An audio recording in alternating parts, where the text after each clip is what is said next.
Hey gang, AV here. Welcome to my review of the McFarlane Toys DC Comics Page Punchers. This is the Flash. Here he is in the packaging. As you can see, it's all plastic packaging basically. There's very little cardboard involved. It's actually of a clamshell construction, and it's held together with these tape circles, which, as you can see in the store, most of them were undone on the sides, but the top ones were secure, so I knew they weren't tampered with, but whatever. Long story short, the adhesive on these little circles wasn't all that great on the examples I found for some reason.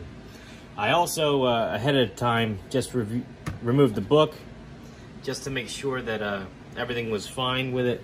It is a reprint of Flashpoint #1, which is the first appearance of Thomas Wayne as Batman. It's a key issue, and it is a complete issue. All the pages and everything are there. It's not just a preview or anything like that. You can tell it's a reprint because there's no barcode on there. Still, pretty cool. It's a good book, and I won't lie to you, I bought these for the books. So, but the figures aren't bad either. So on the packaging itself, it basically just says, you know, English comic book there on the left-hand side. I'm sure in other countries, the language will be different.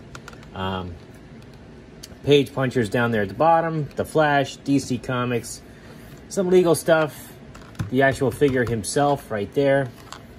On the back, you'd see the back of the comic book and just some more legal stuff in a couple other languages there with the barcode for purchase. So that's about it, and as I said, it is clamshell packaging, so you just basically follow it down the seam here. There are two pegs that hold it together. You lift the comic book out. Even the cardboard is taped in place, so you don't really have to worry about that too much. And you just lift the figure tray out, and here is the Flash. Now, I will be honest, I knew these were going to be on the shorter side, but I was still surprised to see just how short they are once I had them in hand. He is tiny. For that reason, we're going to do size comparison right off the bat. Here he is next to a 3 3/4 inch Snake Eyes. So you can see these guys are like more mask size than they are anything else. About 2 inches tall. But that being said, the sculpt is pretty decent on them. So is the paint. Let me get the light. Yeah, the sculpt and the paint is pretty decent, and so is the articulation, in all honesty. I mean, this being the Flash, I would have preferred to see some knee joints to help facilitate the running action of him, but I mean, his head is on a swivel, so it goes all the way around. His arms are on ball joints, so he can put his arms up or straight up, 360, you know, in and out. Pretty good. The right hand is a grasping hand, so if he had a weapon, he could hold it. He has a waist swivel here. Kick his legs up and kick his legs back. So, I mean, the articulation is pretty good considering the size of the figure. We'll finish off our size comparisons just for comedy's sake. So here he is next to a vintage collection Luke Skywalker. More modern G.I. Joe figure. Dollar General Cobra Trooper. Boss Fight Studio Blank, who's about twice as tall as he is. Marvel Universe Captain America. So they're definitely not compatible. And then you have Master Chief. So again, I don't have any mask figures on hand. I believe the ones I had I sold.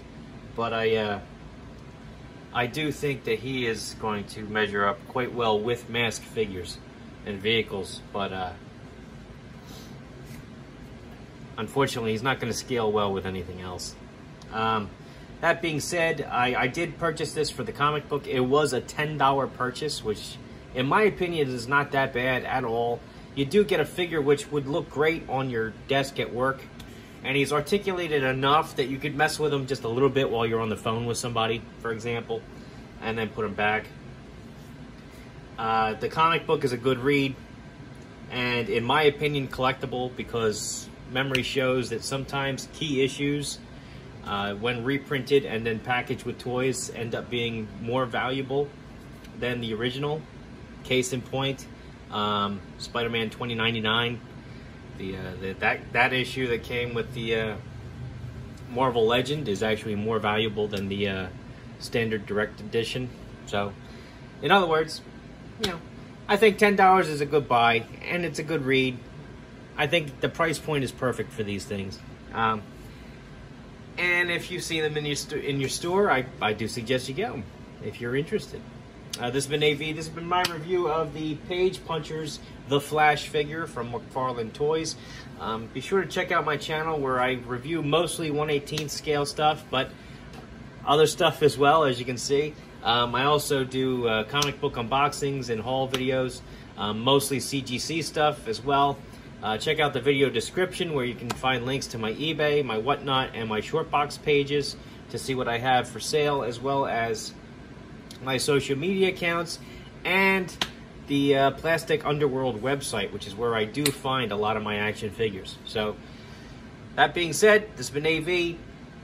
If you like my videos, please check out my channel. If you like what you see there, then please subscribe, like, share, comment, all of that stuff. And as always, take care.